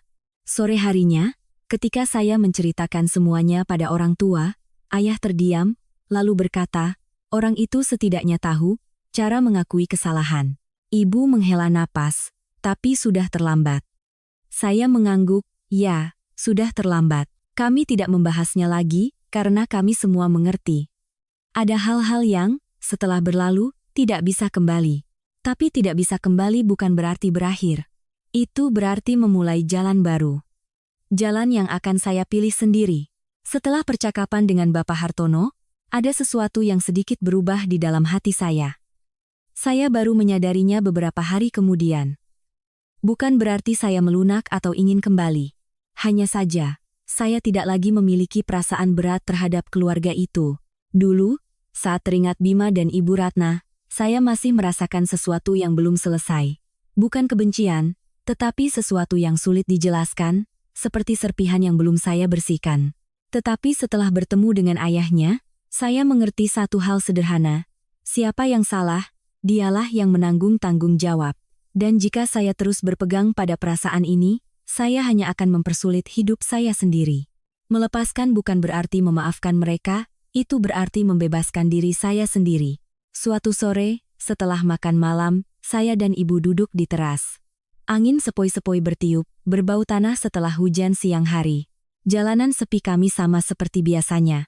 Anak-anak berlarian, tawa mereka terdengar. Di kejauhan seseorang memanggil untuk makan malam. Ibu duduk di samping, mengipasi dirinya. Kamu masih sering memikirkannya? Tanyanya. Saya menatap ke kejauhan. Masih, kataku. Tapi tidak seberat dulu. Ibu mengangguk. Itu bagus. Saya terdiam, lalu bertanya. Bu, kalau ibu, apakah ibu akan memaafkan? Ibu tidak langsung menjawab. Dia menatap ke suatu tempat cukup lama, lalu berkata, memaafkan atau tidak, tergantung apakah orang itu pantas dimaafkan. Saya menoleh padanya. Kalau saya? Ibu tersenyum lembut. Kalau kamu tidak perlu memaafkan, katanya. Kamu hanya perlu hidup dengan baik. Kalimat sederhana itu membuat saya berpikir lama. Dan benar, saya tidak perlu memaksa diri untuk memaafkan atau menyimpan dendam. Saya hanya perlu hidup dengan baik. Itu sudah cukup. Keesokan harinya adalah akhir pekan, saya tidak bekerja. Setelah hari-hari yang menegangkan, saya memutuskan untuk mendedikasikan satu hari untuk diri sendiri. Bangun lebih siang dari biasanya, tanpa pertemuan, tanpa panggilan mendesak. Saya menyeduh teh, duduk di dekat jendela, dan membaca buku yang sudah lama tertunda. Ada perasaan yang aneh, tenang, dan ringan. Menjelang makan siang, sebuah nomor tak dikenal menelepon. Saya ragu sejenak, lalu menjawab. Hello. Dian, ini Om Tirtayasa. Saya terkejut. Pak Tirtayasa adalah sahabat ayah saya dan orang yang banyak membantu saya di awal merintis bisnis. Selamat siang, Om Tirtayasa, kataku. Siang, kamu tidak sibuk, Om mau bertemu. Tentu saja Om. Nanti setelah makan siang di kafe biasa kita. Baik. Setelah makan siang, saya datang ke tempat yang dijanjikan. Kafe di sudut jalan yang akrab, tempat saya sering duduk bersama Pak Tirtayasa membahas bisnis. Tidak ada yang berubah, aroma kopi yang kental, meja, kayu tua yang sama. Dia sudah duduk di sana. Melihat saya, dia tersenyum. Lama tidak bertemu. Iya, Om, jawabku sambil duduk. Dia menatap saya dan berkata, Om sudah lihat video itu. Saya tidak terkejut. Kamu membuat Om kagum. Saya tersenyum tipis. Saya sendiri tidak menyangka akan jadi seperti itu. Dia mengangguk. Tapi kamu melakukan hal yang benar. Saya diam. Om memanggilmu bukan untuk bicara masa lalu, lanjutnya. Om punya satu tawaran, ingin tahu apakah kamu tertarik. Saya mencondongkan tubuh ke depan. Tawaran apa? Dia mengeluarkan sebuah map dari tas kerjanya dan menyerahkannya pada saya. Om dan beberapa mitra sedang meluncurkan proyek baru, katanya. Skalanya jauh lebih besar dari yang kamu kerjakan sekarang. Om butuh seseorang untuk memimpin arah operasional dan strategis. Saya membuka map itu. Angka-angka, rencana, nama-nama mitra semuanya menunjukkan bahwa ini bukan proyek kecil. Kenapa Om memilih saya? Tanyaku. Dia tersenyum. Karena Om tahu kamu bisa, katanya. Dan karena kamu punya tulang punggung. Saya diam. Kejadian baru-baru ini, tambahnya. Orang lain di posisimu mungkin akan diam saja, tapi kamu tidak. Kamu berani berdiri. Orang seperti itulah yang Om percaya. Saya menutup map itu. Di dalam hati ada perasaan yang jelas. Ini adalah titik balik. Bukan hanya dalam pekerjaan, tetapi juga dalam hidup. Saya butuh waktu untuk berpikir, kataku. Dia mengangguk.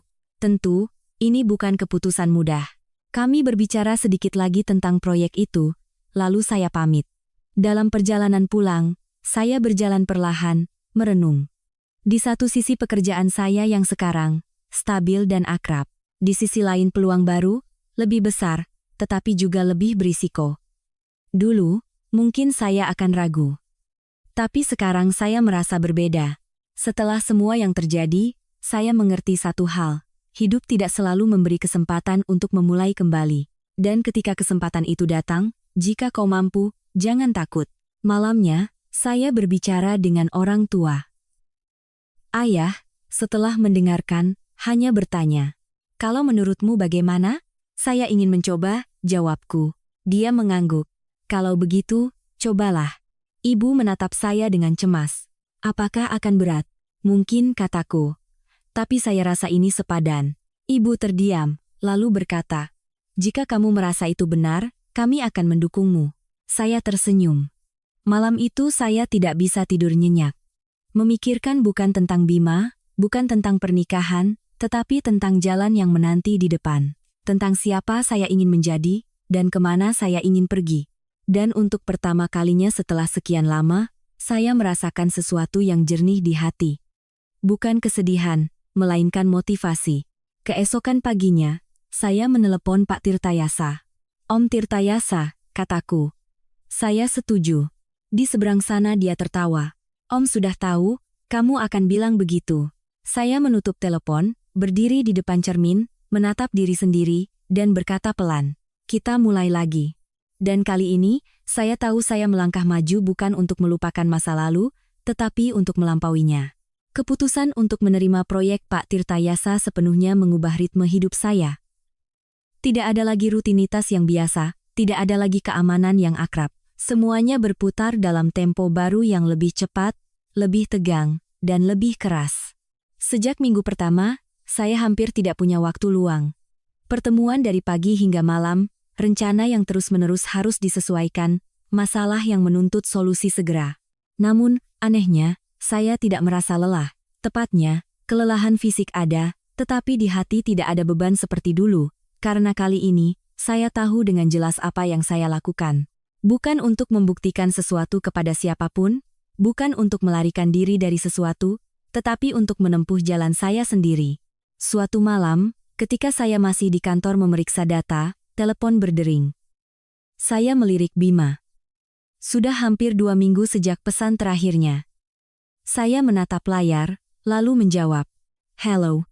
Di seberang sana hening, lalu terdengar suara Bima, yang terdengar serak.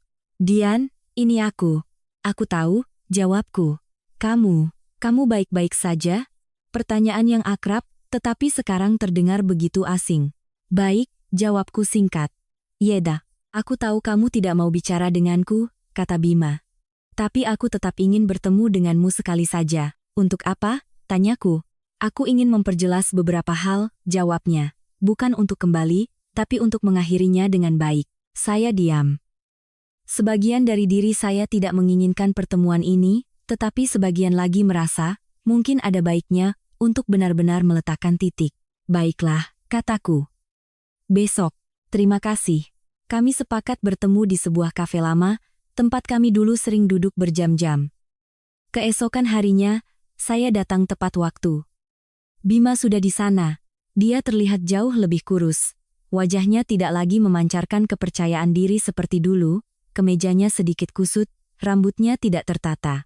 Jika bukan karena ciri-cirinya yang akrab, mungkin saya tidak akan langsung mengenalinya.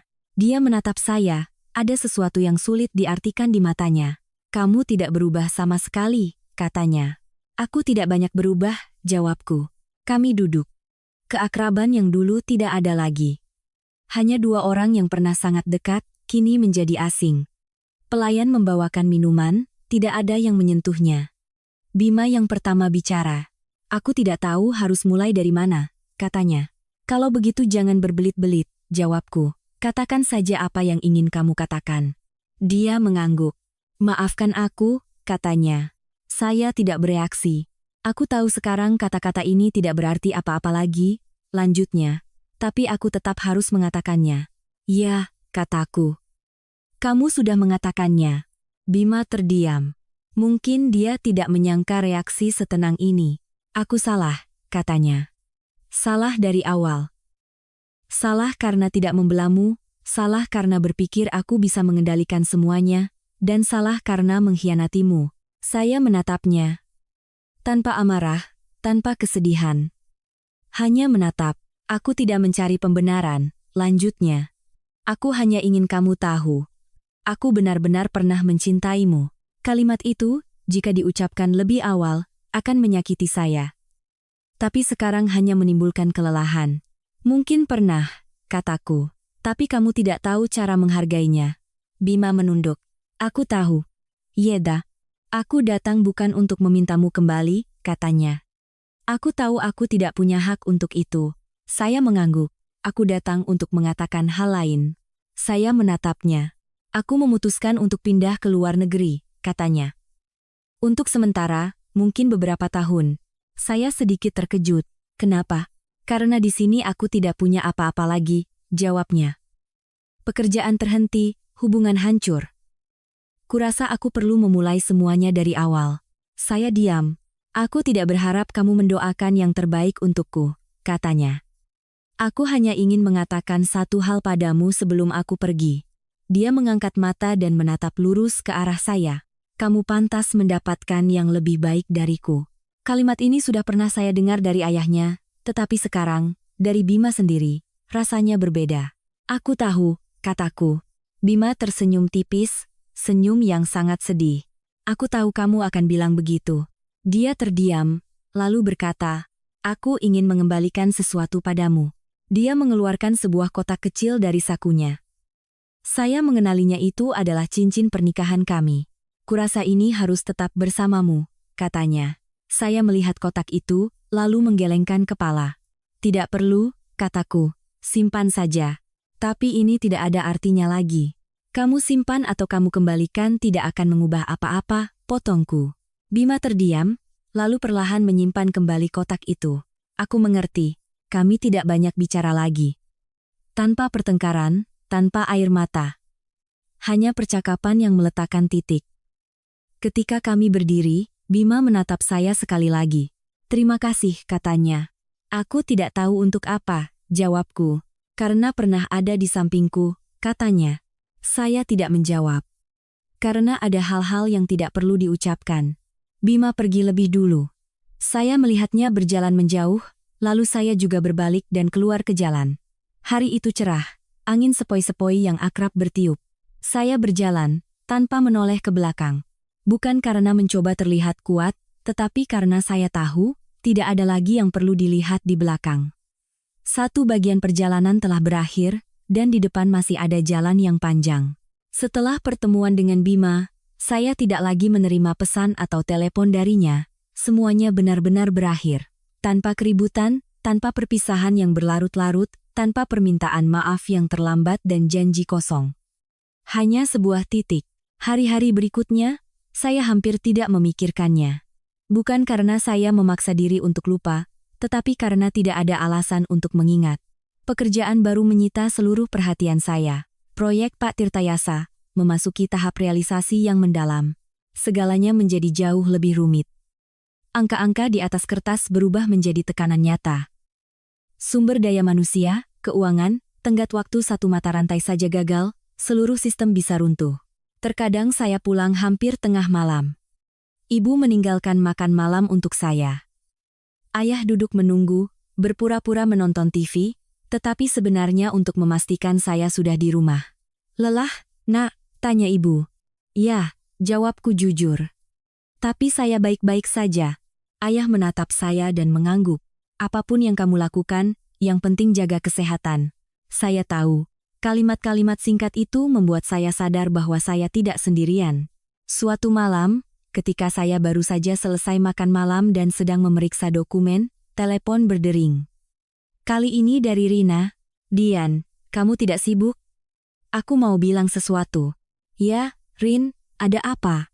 "Ini bukan soal pekerjaan," katanya. "Pribadi." Saya sedikit tegang. "Baiklah." Dia terdiam, lalu berkata, "Ada seseorang yang mau kenalan sama kamu." Saya tertawa pelan. "Kamu bercanda?" "Tidak bercanda," katanya. "Dia mitra di proyek baru kita." Waktu pertemuan, dia bertanya tentang kamu. Saya tidak langsung menjawab. Dia tahu apa yang telah saya lalui. "Aku mengerti kamu punya pengalaman yang berat," lanjutnya. Aku tidak memaksa. Hanya saja menurutku dia orang yang baik. Saya bersandar di kursi. Di kepala saya muncul bukan gambaran orang itu, melainkan pertanyaan. "Apakah aku siap?" "Aku belum memikirkannya," kataku. "Aku mengerti," jawabnya. "Aku hanya memberitahu. Kalau kamu sudah siap, kamu putuskan sendiri." "Baiklah." Saya menutup telepon dan duduk dalam diam. Bukan karena saya takut atau menolak gagasan itu. Hanya saja saya tidak merasa membutuhkannya. Setelah semua yang terjadi, saya tidak ingin terburu-buru menjalin hubungan apapun. Bukan karena kehilangan kepercayaan, tetapi karena saya ingin itu menjadi pilihan yang sadar. Bukan untuk mengisi kekosongan, tetapi untuk melangkah maju bersama. Saya berdiri dan keluar ke teras. Angin malam terasa sejuk, jalanan sepi, saya menatap langit. Entah sejak kapan saya berhenti bertanya pada diri sendiri mengapa ini terjadi pada saya. Sebaliknya, saya mulai lebih banyak berpikir tentang bagaimana saya akan hidup selanjutnya. Mungkin itulah tanda bahwa saya telah melewatinya. Seminggu kemudian, muncul masalah dalam proyek. Tidak kritis, tetapi cukup untuk membuat seluruh tim tegang. Seorang mitra penting tiba-tiba mengubah persyaratan. Jika tidak diselesaikan dengan cepat, tenggat waktu bisa terlewat. Pak Tirtayasa memanggil saya. "Kamu sudah lihat situasinya?" "Sudah, Om." "Bagaimana menurutmu?" Saya membuka map dan menunjuk beberapa poin.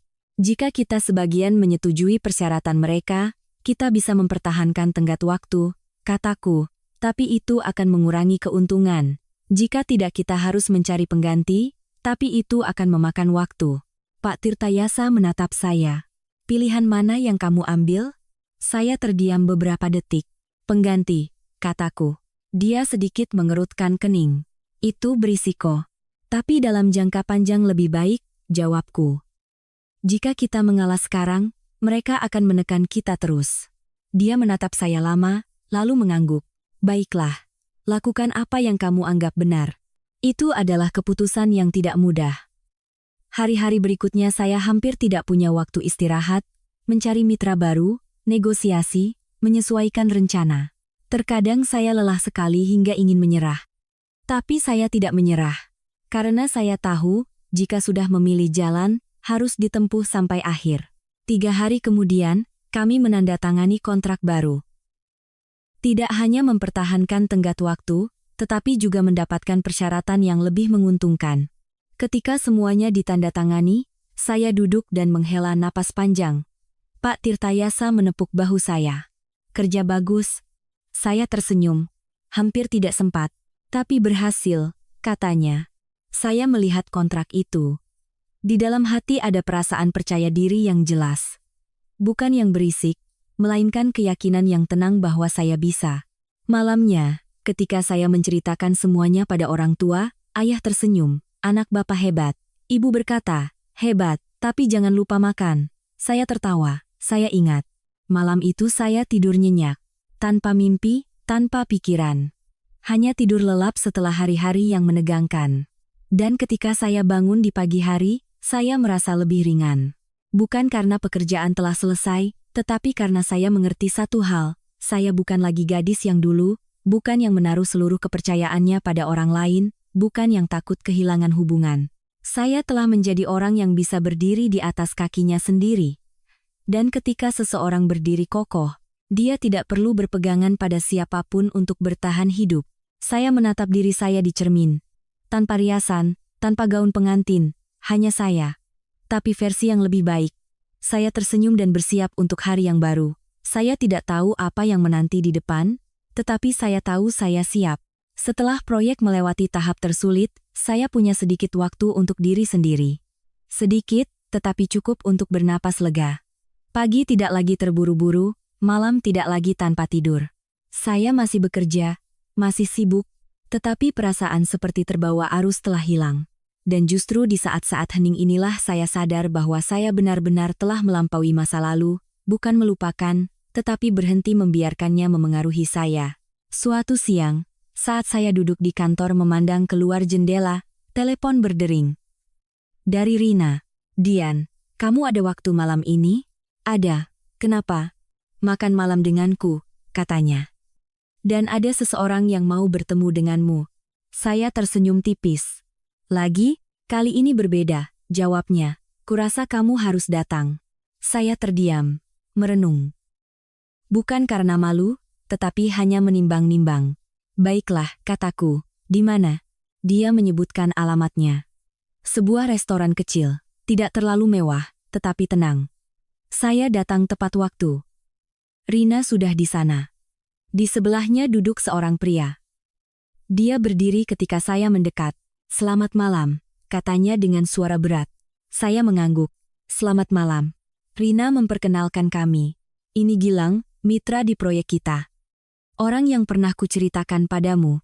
Saya menatapnya. Pria itu berusia 30-an, wajahnya tidak mencolok, tetapi tatapannya sangat tenang. Sikapnya, suaranya semuanya menunjukkan kedewasaan. Kami duduk, awalnya sedikit canggung, tetapi Gilang mengambil inisiatif. Saya ada di pertemuan itu, katanya. Anda bekerja dengan sangat teliti. Terima kasih, jawabku. Saya tidak suka berbelit-belit, lanjutnya. Saya meminta Rina untuk memperkenalkan kita, karena saya ingin bertemu dengan Anda. Saya menatapnya, terus terang, tanpa hiasan, tidak seperti Bima. Kenapa saya? Tanyaku. Dia tidak mengelak dari pertanyaan itu. Karena saya melihat Anda adalah orang yang lugas dan jelas, katanya. Dan saya suka orang seperti itu. Saya diam, mengamatinya, mengamati bagaimana dia tidak berusaha membuat kesan. Anda bisa menolak, katanya. Saya tidak ingin membuat Anda merasa tidak nyaman. Saya tersenyum tipis. Anda sangat terus terang. Saya rasa keterus-terangan lebih baik daripada kesalahpahaman, jawabnya. Kami mulai mengobrol. Bukan tentang hal-hal sepele seperti apa pekerjaan Anda atau berapa usia Anda. Melainkan tentang pekerjaan, tentang prinsip, tentang pilihan. Dia bercerita tentang proyek-proyeknya, tentang kegagalan, tentang keputusan sulit, tanpa hiasan. Saya bercerita tentang perjalanan saya, tanpa merinci kehidupan pribadi. Percakapan berlangsung lebih lama dari yang saya duga. Tanpa paksaan, tanpa usaha. Alami. Ketika kami akan pulang, Gilang berkata, saya tidak terburu-buru. Saya menatapnya. Apa maksud Anda? Saya tidak menunggu jawaban dari Anda sekarang, katanya.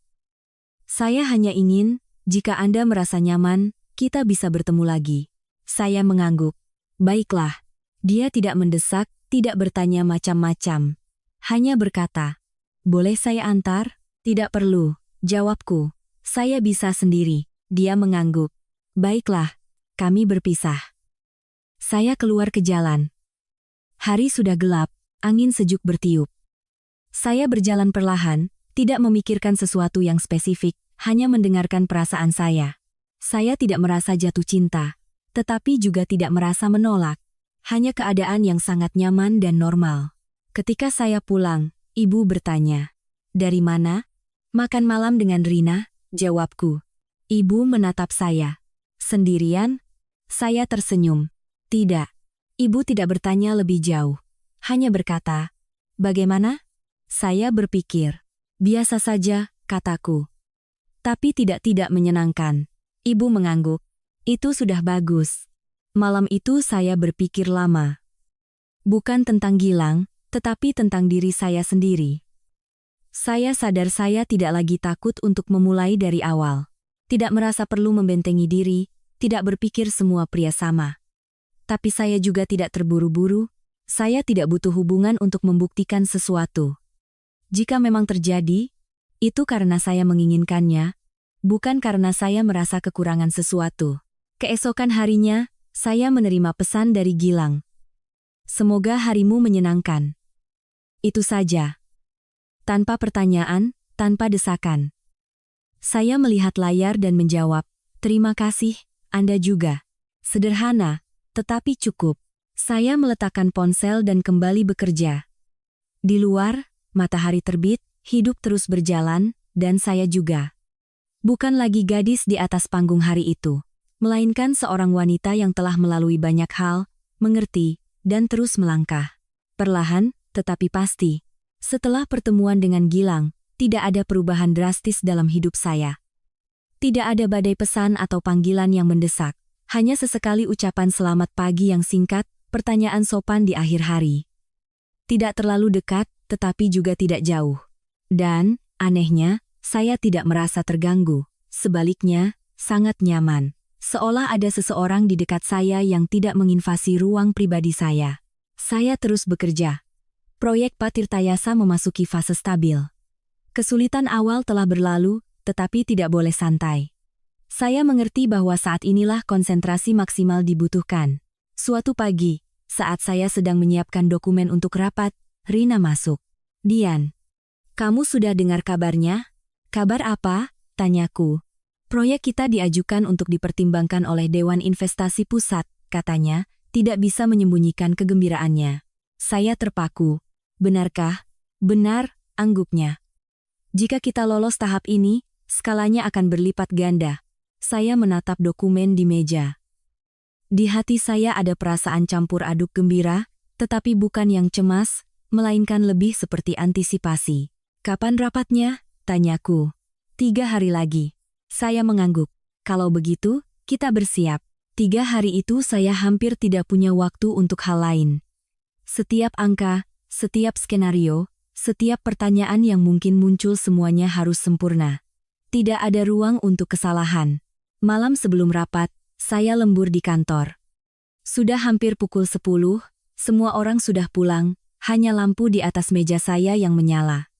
Telepon berdering. Dari Gilang. Belum pulang? Sebuah pesan muncul. Saya menjawab. Belum, besok ada rapat penting. Beberapa detik kemudian, balasan datang. Aku di dekat sini. Kamu butuh sesuatu? Saya melihat layar dan menulis. Tidak, terima kasih, aku baik-baik saja. Semenit kemudian, pesan lain. Aku di bawah. Kalau ada waktu, turunlah sebentar. Saya terkejut, tetapi berdiri dan turun. Gilang berdiri di lobi dengan 2 cangkir kopi. Melihat saya, dia menyodorkan satu. Aku tidak tahu kamu suka yang mana, jadi aku ambil yang tidak terlalu pahit. Saya mengambil cangkir itu. Terima kasih. Kami berdiri dalam diam. Lobi itu sepi. Gugup? Tanyanya. Ya, jawabku jujur. Tapi aku sudah terbiasa. Dia mengangguk. Aku tahu. Saya menatapnya. Apa yang Anda tahu? Aku tahu kamu bukan orang yang bisa dipatahkan oleh tekanan, katanya. Saya tersenyum tipis. Anda terlalu tinggi menilai saya. Tidak, dia menggelengkan kepala. Aku hanya melihat apa yang kamu lakukan. Kami terdiam. Besok, lakukan saja apa yang selalu kamu lakukan, katanya. Jangan terlalu banyak berpikir. Saya mengangguk.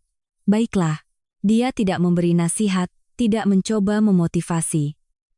Hanya satu kalimat, tetapi itu sudah cukup. Aku harus kembali, kataku. Ya, jawabnya. Aku pergi dulu. Kami berpisah. Saya kembali ke kantor, duduk, dan menyesap kopi. Tidak pahit, tetapi menyegarkan. Keesokan paginya, saya datang lebih awal. Masuk ke ruang rapat, saya tidak lagi merasakan kecemasan seperti dulu. Hanya konsentrasi. Presentasi berlangsung hampir 2 jam. Dewan mengajukan pertanyaan yang sangat rinci. Tentang angka, strategi, risiko, rencana darurat. Saya menjawab dengan tenang, tidak mengelak. Ketika semuanya selesai, saya duduk. Hasilnya tidak langsung diumumkan, tetapi saya tahu saya telah melakukan semua yang saya bisa. Sore harinya, sebuah email masuk. Proyek disetujui. Bukan hanya disetujui, tetapi mendapat penilaian tinggi. Setelah membacanya, saya duduk diam beberapa saat. Tidak berteriak gembira, Tidak melompat, hanya menghela napas. Sangat dalam, seolah melepaskan semua ketegangan beberapa hari terakhir. Rina berlari masuk ke ruangan saya. Berhasil, katanya. Nyaris tidak bisa menahan emosi. Saya tersenyum. Aku tahu. Kami saling pandang. Tidak perlu kata-kata. Malam itu saya pulang lebih awal. Ibu sedang memasak makan malam. Ayah membaca koran. Sudah pulang, kataku. Ya, jawab ayah. Ada kabar baik? Tanya ibu. Saya mengangguk. Iya. Proyeknya disetujui. Ibu tersenyum. Kalau begitu, harus dirayakan. Ayah mengangguk. Kamu pantas mendapatkannya. Kami makan malam. Tidak ada yang istimewa, tetapi rasanya begitu menyenangkan. Malamnya, sebuah pesan dari Gilang masuk, selamat. Saya menjawab, terima kasih. Beberapa saat kemudian, dia bertanya, besok kamu ada waktu? Saya melihat layar, tidak berpikir lama. Ada. Makan malam, tulisnya. Saya tersenyum. Baiklah. Saya meletakkan ponsel. Di hati saya tidak ada kegembiraan berlebihan atau kecemasan. Hanya perasaan ringan. Seolah segalanya terjadi pada waktunya. Tidak terlalu cepat, tidak terlalu lambat. Saya menatap keluar jendela. Malam yang tenang, angin sepoi-sepoi. Dan untuk pertama kalinya setelah sekian lama, saya tidak memikirkan masa lalu, tidak memikirkan apa yang hilang, melainkan apa yang menanti di depan. Keesokan malamnya, saya datang ke pertemuan sedikit lebih awal.